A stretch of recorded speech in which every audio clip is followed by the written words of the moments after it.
Everyone, Good morning, Rabbi. we're learning Mishna Nedarim, Parak Test, Chapter 9, Mishna Test, Mishnah 9. So the Mishnah begins, Paischin la'adam, we can make a opening to annul a vow for a person, b'chvod atzmai b'chvod banav, through the honor of himself or the honor of his children. Meaning, we can make a Pesach to say to him that if you would have known that this neder that you're making would have brought people talking about you or talking about your children, would you still have made the neder? And he would have said no.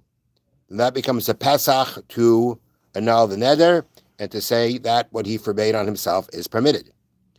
We say to him like this.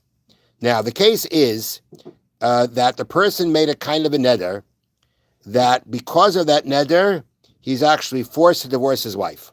We've had this previously. There's certain types of nedarim that you make that make life very difficult for your wife, and that could actually, she could actually demand a get. She can demand a divorce from you.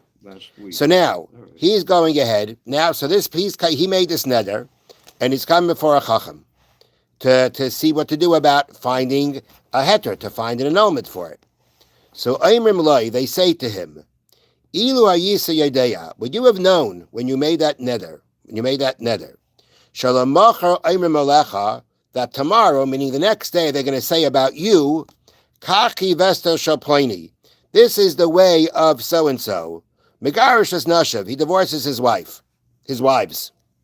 Meaning, they would start talking about you as a person that has this habit of divorcing wives. If that is what, meaning it happens, right? When a person divorces his wife, people talk. And people could be saying about him bad things for doing so. Okay? Now, so he said, if you would have known that people are going to say about you that this is your habit, that this is a person who divorces his wives. Now, here's even worse. And about your daughters, they're going to say, they are the daughters of divorced women. And Marasa Iman Shel Iskarish. How come? What happened to this woman? What happened to their mother that the husband decided to divorce her? It must be that there's a reason why he divorced her. It must be that he divorced her because she had committed adultery in some form.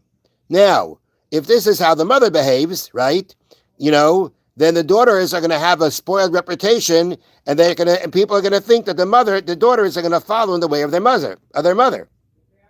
So these are all the kinds of, gossip that can come about because of this divorce.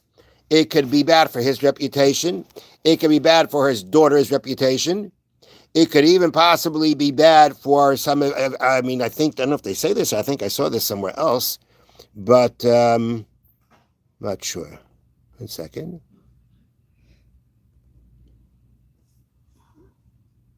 Yeah, okay. The Bartanur makes it sound like that, it could bring people will talk bad about his sons too, because if he's divorcing her because of a possibility, because of adultery, then maybe his kids aren't kosher.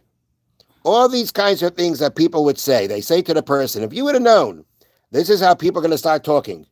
Would you still have made the neder? If he says, if I would have known so, I would have not made the neder. Now, what he forbade with the neder that he made, what brought this all about, is now mutter. It is now annulled. It's gone. There's no more neder. Because this is a legitimate opening to annul a neder.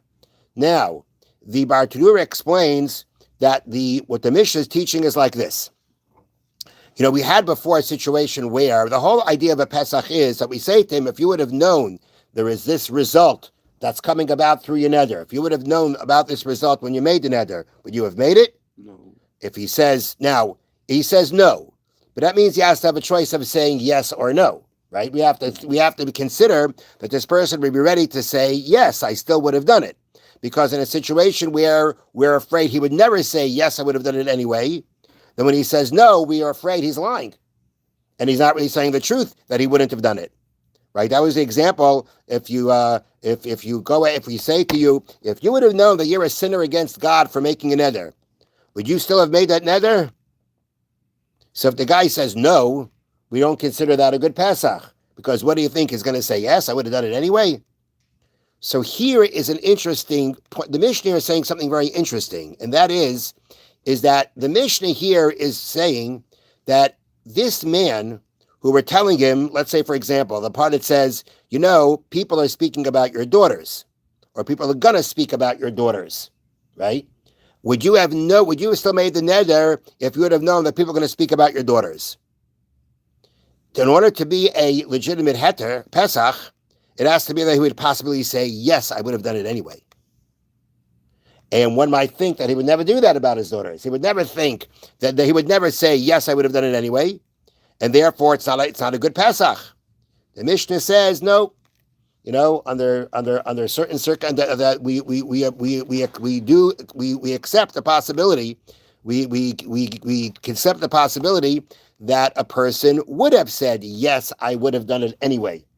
I would have made the neder anyway, and I divorced her anyway. And even though, again, it could, it means he's saying, I don't care about what people are going to say about my daughters. But the Mishnah is saying that a person would be ready to say that. It's definitely a possibility that he would do that. And therefore, this Pesach is legitimate Pesach when he says that if I would have known what they're saying about my daughters or about me, that I would never have made the neder in the first place. Have a wonderful day, a wonderful Shabbos. Thank you, Rabbi. Now, if you think about it,